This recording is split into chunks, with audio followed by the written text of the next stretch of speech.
ป้าพี่น้องทางไอ้จอยเพิ่นมาแต่ซื้อปลาแดกได้มากอกน้ ค่อยได้ชื่อให้นะ ำเจ้าบ่ซื้อนะ น้องพานิตี้ ป้าโตเบาลีซื้อปลาแดกโดยสบายดีเข้าใจแล้วว่าโอลิพี่น้องซื้อปลาแดกให้ทางไอ้จอย เขาจะไปอยากไปถ่ายแล้วนะ โมเมนต์ยังนะความว่า เนาะเฮาก็บ่ถามเลยคนเก่าก็ถามไปใหม่แล้ว หลายคนเพิ่นก็ ผมให้ว่าค่อยให้รับไผ่เดี๋ยวนี้ เอ้า บ่ แม่นวานนี่เขายอมรับว่าเขาบอกนะเข้าไป เจ้าสิชื่ออันกระทิงแดงเลี้ยงเรามื้อนี้บ่ ชื่อเลยดิ ซื้อคาราบาวได้เพิ่นเว้านะมื้อนี้นะ แต่ว่ากระทิงแดงนั่นกับM100นั่นพอน้องแพทย์นี่บ่ทันได้กิน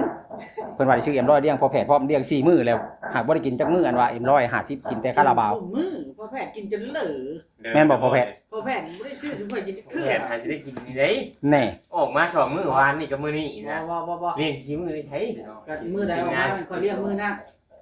แต่เจ้าของห้องเป็นจะได้นี่ทีมงานมาโชว์ ค่อยลด ถ่ายคลิปได้บ่ดีได้ตามสบายรถ เต็มที่ว่าเพิ่น เต็ม ว่า ที่รถเพิ่นว่า ค่อยลดบ่ฮู้แนวสิถามแล้ว แบบนี้ มื้อวานนี่นั่นมีแต่ว่าทางน้องไส้อะไรเพิ่นเว้ามานั่นข่อยก็บ่ฮู้จัก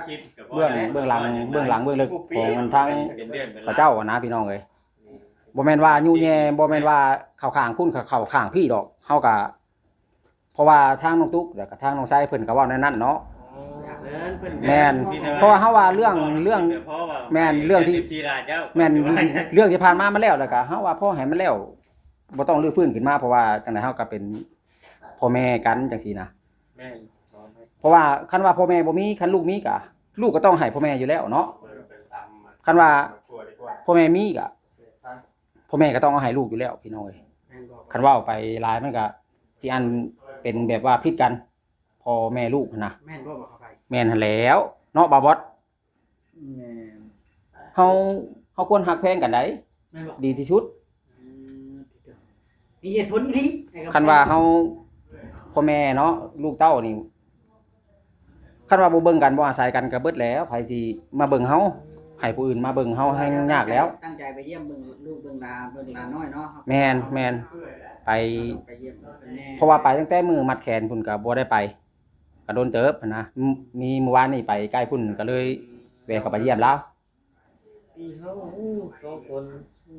ตั้งแต่มัดแขนเล่าออกกรรมเจ้าไปเทื่อซะเจ้าเข้าไปเยี่ยมน้องตุ๊กเทื่อแล้ว เทื่อนึงค่ามัดแขนนี่ได้ แม่น โอ้แม่นบ่บ่บอด ฮะ แม่นบ่ จังหิว นั่นน่ะ บ่จะบอก บ่บอดบ่จักไปนำกันบ่จักบ่บอด มีแต่ว่าเจ้าไปเจ้าก็ถ่ายรถให้กำลังใจน้องตุ๊กละเด้อก็สิมาให้กำลังใจพ่อจ้อยเนาะ โดย เพราะว่าทุกคนก็ ต้องการกำลังใจได้ แม่พี่น้องเอ้ยต้องการกำลังใจ เรื่อง รู้สึกว่าไอ้ไผหล่ออีหลีเดี๋ยวนี้ รอ มาเที่ยงกันดูกับพ่อแพทย์นะไผ รอบ่มีเงินใช้เดี๋ยวนี้อุกใจแฮงนี่ฮะ ไอ้คำไพ่นี่รุ่นพ่อก็ว่าได้เพราะไอ้คำไพ่นี่50พ่อแพทย์นี่ชาวปลาย บ่แม่นบ่รุ่นพ่อหรอกหันแต่ว่าข่อยเห็นอยู่ดอกอันพอแพทย์เกิดนะ ห่าน พอคอยเอา10ปีเลย บ่แม่นรุ่นพ่อหรอกรุ่นน้องอยู่ บ่รุ่นเจ้าลูกโก้ป่ะเจ้า รุ่นน้องหักแต่ว่าเป็นหมู่ก็ได้น่ะ บางเทื่อไปกับพ่อเพิ่นน่ะก็จะว่าหักแต่ว่าบ่ได้เกิดพร้อมดอก พ่อแม่นี่เป็นรุ่นน้องยังบ่ได้ รุ่นน้องมาของไผอยู่ รุ่นน้องกับน้องห่างๆกันแหล้วบ่ว่าน้องที่ๆนะ พ่อแพทย์น่ะเป็นรุ่นอ้ายจะบอก แม่นเพิ่นเกิดก่อนเนาะเพิ่นเกิด ก่อนเจ้าปีแล้วเอา ห่างกันประมาณ10กว่าปีนี่แหละ ประมาณ12ปีนี่นะห่างกัน ยังเดี๋ยวนี้เพิ่นบ่ทันเปิดเผย เปิดเผยในใดน่ะ ถามเล่า จ ให้ ริ ยัง งๆเพิ่นเปิดเผย เจ้าพร้อมสิจะเล่าอยู่บ่ เล่าในใด ทำในใจเจ้าแล้วเนาะ ความในใจเดี๋ยวนี้มีอยู่ความในใจข่อยนะ เคยสัมภาษณ์เล่าเทื่อนึงเรื่องเอ้ยบ่คำตอนนั้นน่ะ บ่ได้มันผ่านมาแล้วบ่ถามนะเรื่อง บ่ค่อย นั้น บ่ น่ะ ถามเรื่องเก่า มี มี แต่ ถามเรื่องใหม่ๆค่อยสิถามนะ มีแต่ว่าข่อย เบิ่งเว้าดิสิว่าดิถ้าเจ้าสองคนน่ะให้เข้าไปหาเอ้ยบ่คำนี่เด้อมื้อนี้เด้อ เอาอยู่ใกล้ๆเขาไปหามาแน่ บ่ มี ในนี่ ของรา เฮีย ผ่านมา เฮีย ฮะ เฮ็ดจังได๋ข่อยสิได้วีโวกับเจ้านี่ปรึกษาซอยเด้ทีนี้นะหาทางออกซอยกันได้นี่เงิน บ่ยังดาว ดาวเอา เงินสิซื้ออันน้ำมันใช้รถจักรมายังขอได้เมียแต่ละมื้อนี่อุกใจแห้งเดี๋ยวนี้นะ บ่พอได้ข่อยนะเมียข่อยเอาให้เมีย เจ้าหาเงินได้เนาะข่อยหาแล้วบ่ได้ข่อยนะ บ่บ่ดี วนหลักเอารถ แม่นบ่พ่อแพทย์ หาเงินได้ข่อยกะ แม่นบ่ อาชัย FC พี่น้องนี่แล้วเบิ่งคลิปให้แล้วก็แชร์ให้ข่อยน่ะ เจ้าอันใด แม่น จบแท้ FC เจ้าอันพี่น้องเจ้า FC เขามี จ แต่ บได้ FC ข่อยมี มี แต่ผู้ดี แต่ว่าตาด่าข่อย ฮะเจ้าไปเฮ็ดหยังน่ะเจ้าไปถามเรื่องเก่าน้องตุ๊ก บ่แหล้วข่อยบ่ฮู้ข่อยบ่จักข่อยก็ถามแน่เล็กน้อยนี่แล้ว แต่เราบัด กำลังถามเรื่องเก่าไอ้กำไพ เราบ่เว้าซะอันเล็กน้อยเราบัดเว้าหลาย เบิ่งข่อยสิอันตั้งกล้องไว้ให้นี่เอาพ่อแพทย์ถือให้แน่สิถามให้กับไผนี่ โอ้ย ถามเฮ็ดจังถือได้ไง มันผ่านมาแล้ว ถามน้อยเดียว ไปสิตั้งกล้องคือกันนี่บ่ ไว้ได้ไหมนั่นนี่อีกถามได้พ่อแพทย์สิถามแล้วเป็นหน้าที่นี่นี่ ไอ้กำไพฟ้อง อย่านะบ่บอส บ่ได้เผยได้ หนักปุ๊บ เผยได้เผยย้อนว่าหาเงินบ่ได้เดี๋ยวนี้ใจแห้งจะได้ Vivo เดี๋ยวนี้นะ มีโบเชื่อรู้แล้วมีโบ ใจอยู่บ่บ่ ได้ชั่วโมง ว่านี่น่ะ ก็ หลังจากที่แท้คอยมาส่งอัน เนาะ แม่ใหม่น้องตุ๊กหมดกระเพาะน้องตุ๊กนี่เจ้าละเข้าไปหันบอกว่านี่เข้าไปหาน้องตุ๊กบอก ขับหาน้องตุ๊กขับไปเยี่ยมเบิ่งน้องตุ๊กก่อนว่าเพิ่นอยู่ดีมีแฮงอยู่บ่เพราะว่าบ่ได้ไปโดนเติบนะ เข้าไปแล้วล่ะคอยเบิ่งในคลิปน่ะคือว่า เขารักกันดีหรือเปล่า เล่าสารพัดบัดพื้นมัน เราได้ ได้ ได้ น่ะ นะข่อยบ่ได้เล่าได้ บ่แม่นเจ้าเล่าเอาพื้นทั้งนั้นนะคอยเห็นนะ ข่อยก็บ่ฮู้คือกันข่อยก็บ่ฮู้ว่าเรื่องที่เกิดขึ้นนี่จักเป็นย้อนแบบว่าสาเหตุใดเฮาก็บ่รู้คือกัน เอานะแม่ก่อน แต่ว่าทางเบิดนี่สาเหตุในอื่นนี่คือสิบ่มีหลวงมีหลายดอก บอกกับไผ มีแต่สาเหตุเรื่องเงิน เรื่องเงินนี่ล่ะ แม่น เขาสิใช่เปิดเผยความลับนั้นเด้ นี่แหละพี่น้องเอ้ย มันแล้วละได้เงินน่ะ อันนั้นแล้ว เงิ มัน ยังเอาาเว้าอยู่บ่เนี่ย มันแล้วแหละบ่หรือว่าจะไดคือบ่แล้วเมื่อวานนี้เรื่องเงินใช้หนี้นี่แหละเรื่องหนี้เรื่องหยังเนี่ยข่อยก็บ่จักว่าหนี้อีหยังบ่จักจักแม่นผู้ใดยืมจักแม่นผู้ใดอันยืมหรือว่ายืมไผบ่จักข่อยนะ เจ้า เพิ่นน่ะให้เว้า เจ้ายืมเงินเขาไอ้กำไพหรือเปล่าเจ้า บ่ บ่คอยสิถามเดียวนี้เจ้าบ่ได้พังรายละเอียดจักดีบ่จังว่าบ่จักหยังเลยนะ แหล่งเงินนั่นมีผู้ใหญ่เพิ่นฝากมาให้ใช้แล้วว่าทางน้องชายเพิ่นว่าแต่ว่าเพิ่นนี่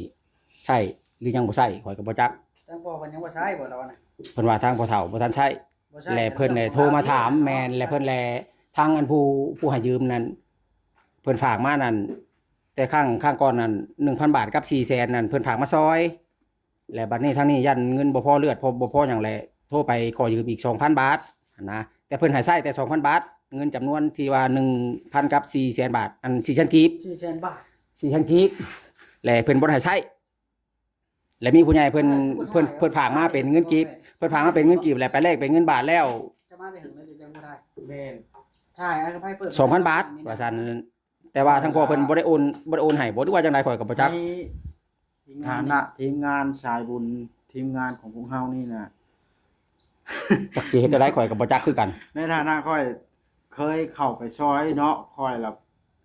บ่อยากให้มันรื้อฟื้นขึ้นมายุ่งยากไอ้กับพายเรื่องเก่านะ อันนั้นแล้วข่อยว่า นี่หรือบ่นี่เพราะว่าเฮาเคลียร์ให้แล้วตอนนะสายบุญเฮาเบิดทุกคนนี่แหละเข้าไปซอย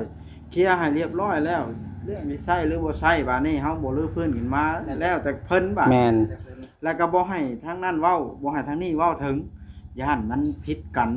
เรื่องมันน่ะคัน เรื่อง กุหรือว่าเว้าขึ้นมานี่มันสิฮ้อนคือไผนี่ลุกวูวี่วูวี่ คือไผไกวคืออุ้ง คันเฮาเงียบไปเลยแล้วนี่มันสิค่อยมุดลงแล้วกลับมาหักแทงกันอีก โดย ได้ทางที่ดีแล้วไอ้น้องเฮานี่คันสมมุติว่าไผเข้าไปก็ได้ เนาะว่า คือบ่ได้คันสิเว้าเรื่องเก่าน่ะเนาะ แม่น ให้ถามว่า พอแล้วนะเรื่องเก่านี่เรื่องมันอันนั้นจะถามนะ มันผ่านมาแล้วยังถามอยู่ บ่จะอธิบายให้เจะพังหั่นนะ เงินจากล้านนั่นน่ะบ่ เงินนั่นแม่น คอยเห็น เรื่ แล้ อ ว ง ใน ผ่าน เก มาม แล้ แล้ว ว เงินนั่นแม่นผู้ใดอันไปให้คือว่าซาสางแบบเรียบร้อยแล้วนั่นนะ จบจะเทื่อบ่ แม่นมันบ่จบบ่สิ้นแท้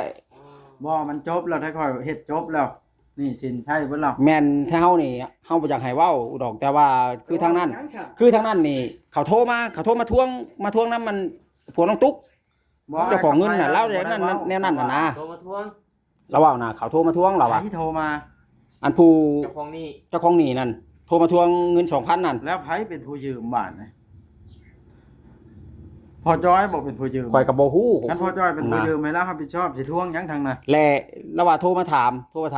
เงินได้แล้วก็ส่งอ้าย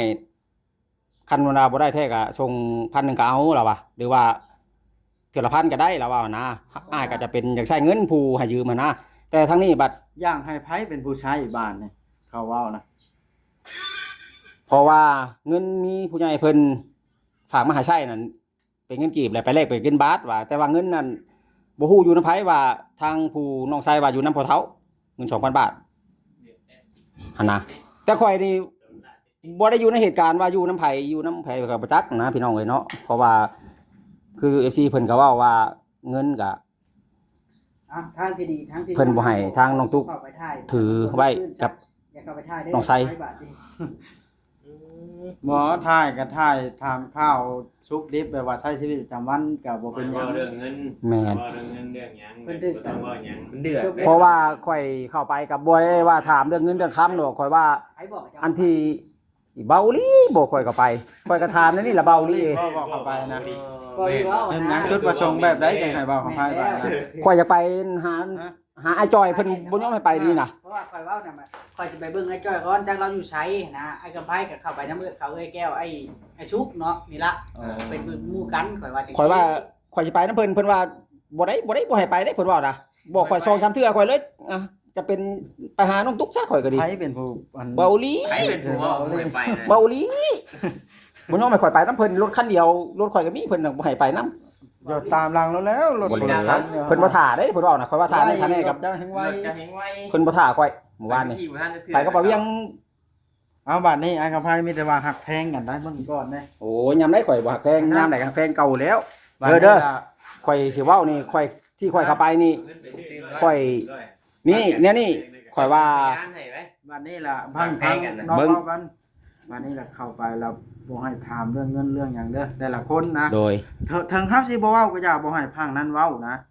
ย่านมันสิเป็นพื้นเป็นไผลามไปพิษกันเป็นเรื่องเป็นราวได้ โด นี่ ยข่อยเข้าไปก็ เนาะ ข่อยว่าเอ้าเห็นในคลิปบาบอสคือว่าแม่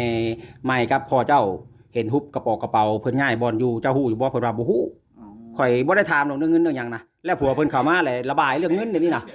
ได้ตัวใด เจ้าชุมเจ้าว่าเห็นในคลิปแท้จริงก็อยู่ร่วมกันชุมเจ้ารู้ว่าไปอยู่ร่วมกันเด้อ เพราะว่าเห็นในคลิปเพราะว่าก็ได้ในคลิปข่อยบ่ได้มีคลิปลง บ่ เอาเข้าไปตามเบิ่งในคลิปบ่ได้มีข่อยอยู่ในเหตุการณ์แต่ข่อยบ่ได้ถ่ายคลิป บ่ อ๋อ สรุปแล้วถ้าเจ้าอึ้งกัน บ่ตัวนี้น่ะมันบ่แม่นปัญหา แต่ว่าข่อยบ่ได้ถามหรอกเรื่องเงินเรื่องหยังอะนะ ย้ายห้องบ่ย้าย แต่ว่าเขาเจ้าเป็นคนเว้าเองเรื่องเงินเรื่องหยังนะ อยู่หั่นมันบ่สำบายใจแล้วเฮาจะออกมื้อใดเฮาก็ออกได้ แจ้งน้ำหลังก็ได้ แม่นบ่ บ่ผิดบ่เลวกันดอกตัวนี้ เพราะว่า ในเมื่อความเป็นจริงแล้วกับทางอันน้องทุกน่ะเพิ่นบ่อยากให้พ่อจ้อยกับแม่ใหม่อยู่แล้วหันนะ เราอยู่ได้นี่บ่ว่าได้ ฮะ ยังโดนอยู่ได้ เราเว้า เราฮู้มา เราเว้าเนาะน้องทุกเว้าบัดข่อยถามบัดว่าเราบ่ได้เว้า เว้าตรงๆ ข่อยได้อุกใจเด้นี่นะ ทางเอื้อยน้องตุ๊กเว้าโดยเฉพาะเป็นน้องแต่นะเพิ่นว่าน้องตุ๊กว่าอยากให้พ่อกับแม่น่ะออกจากหันมันยานมันเป็นเรื่องเป็นราวย่านมันผิดกันหั่นนะตัวนั้นน่ะออกไปแล้วก็เฮาก็บ่อยากเว้าแล้วว่าในความเก่าความหลังย้ายมาอยู่พี่แล้วสิเว้าเรื่องเงินเรื่องคำมามันก็ผิดกันแล้ว เจ้าบ่อยากให้เขาไปถามเรื่องนั้นบ่ บ่อยากให้ ข่อยบ่ได้ถามนะเรื่องเงินเรื่องหยังนั้นเราเป็นคนออกมาเว้าเองเราเลยเราว่าบางเทื่อกับที่เพิ่นย้ายออกไปนี่ เดือด บางเทื่อก็เป็นน้ำมันว่า เหลือ เป็นน้ำผัวเฮานี่ถามเรื่องเงินที่ว่าเขาเจ้าอยากให้ใช้อยากฝากให้อันบอลยืมมันบ่จักเราอ่ะอันนะ เข้ามา เอ้าเจ้าจะกินข้าวบ่กิน เอ้า เนี่ยเจ้าสองคนไม่ค่อยบ่ได้กินเด้ นี่แหละพี่น้องเอ้ยกำลังสนทนาโซเลกันเรื่องเมื่อวานนี่แหละพี่น้องเนาะมาทางนี้บัดทางอันนายจอยงอพระเขามาหอมไม่ห้อยพี่น้องเอ้ย กินน้ำได้หรอกไป กินน้ำก็นั่งอยู่ในเพิ่นนั้น เอ ไป อ ข ข่อ อย กินน้ำไปกินข้าวข่อยจะกินข้าวน้ เบาลี่สิ โตเบาลีกินข้าวน้ำมันทางนี่บัด ำข่อยซื้อมาได้เนาะ เพิ่นจะกินข้าวปลาแดกดีๆนะ กินข้าวขาประเด็นเป็นจังได๋ โตบ่ได้ธรรมดานี่ฮะ เอ้ามีแต่ว่าจบกันเท่านั้นน้องไอ้กับพายเฮานะ แม่นเฮาบ่ได้อยากอันนั้นดอกบ่ได้ว่าอยากรื้อฟื้นเรื่องเก่าเรื่องหลังเพราะว่าเฮาก็บ่ได้ฮู้เนาะเพราะว่าเงินคำอีหยังอย่างแม่นเขาเจ้าเป็นผู้เว้าให้เฮาฟังเมื่อวานนี่ก็ดี เฮาก็บ่ แม่นเฮาจะไปถามแค่ว่าเจ้าฮู้หรือบ่ว่าพอเจ้าออกจากบ้าน หมดไปท้ายบ้านนี้กันเขาเว้ากันมาก็มีแต่บอกว่าบ่ต้องเว้าได้ โดย คำนั้น เฮาไปก็เพื่อว่าอันคันว่าเราบ่ฮู้ก็สิบอกเราว่าให้ไปอันเมียนเฮือนอัดเฮือนน่ะซ่านนะ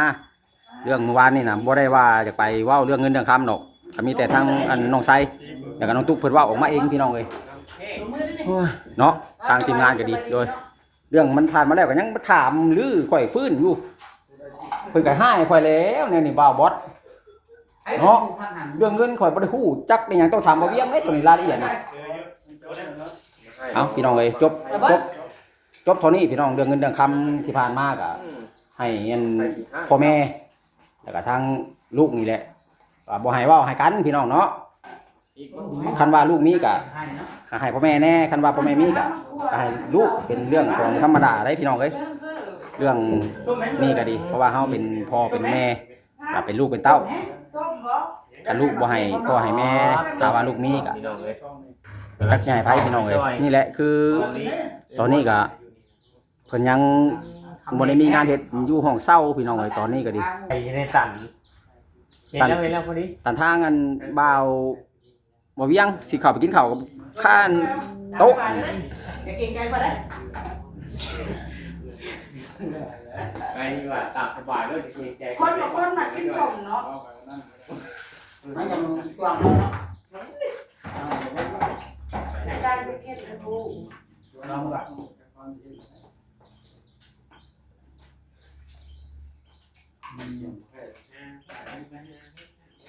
ไปนอนอยู่ไปนอน ว่า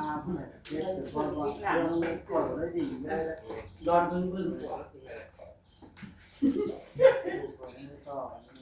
เบาลีกินข้าวปลาแดกบ่น่ะ เหมือนแห้งเข้ามากินน้ำเบิ้ลอันอยู่นี่มีแห้งไหม แม่นบ่บ่าวบอส เอาข้าวมากินได้ไหม บ่าวบอสไปแม่ พอแล้วข่อยอิ่มละ กินอยู่ดีมีแห้งไหมน้องบอกว่า คำคูณแล้วเอ้าเลยหมดคือบ่กินจ้ะ กินเท่านั้น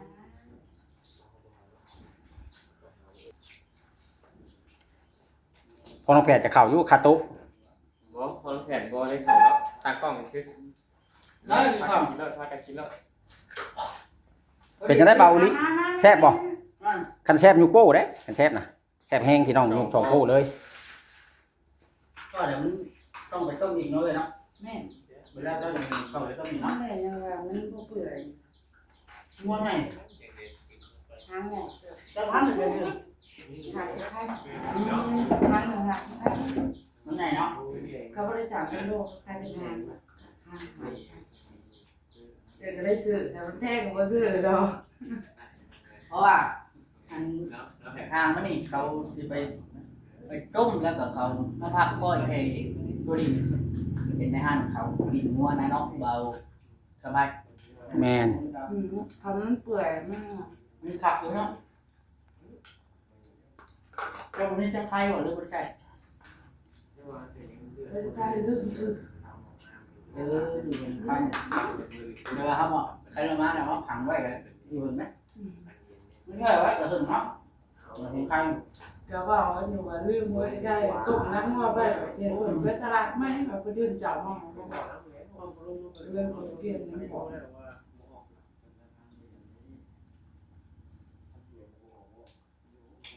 ถ้าเพิ่นว่าอย่างนั้น เพิ่นว่าน้อยใจบ่จอยบ่มานำจอยสองจอยบัดจอยชาแนลบัดบ่มาบัดนี้จักเพิ่นว่าจังแหละข่อยก็บ่ฮู้คือกัน ใบนั้นก็อยู่ไทยเนาะก็ทำอยู่ของเขาแบบนี้แต่ว่าค่าห้องทั่วถึงไหม ข่อยอยู่ในห้องแบบนี้ข่อยคิดเห็นตอนข่อยไปไทยไปแล้วบ่มีงานเฮ็ด อยากกลับบ้านให้อยากกลับบ้านข่อย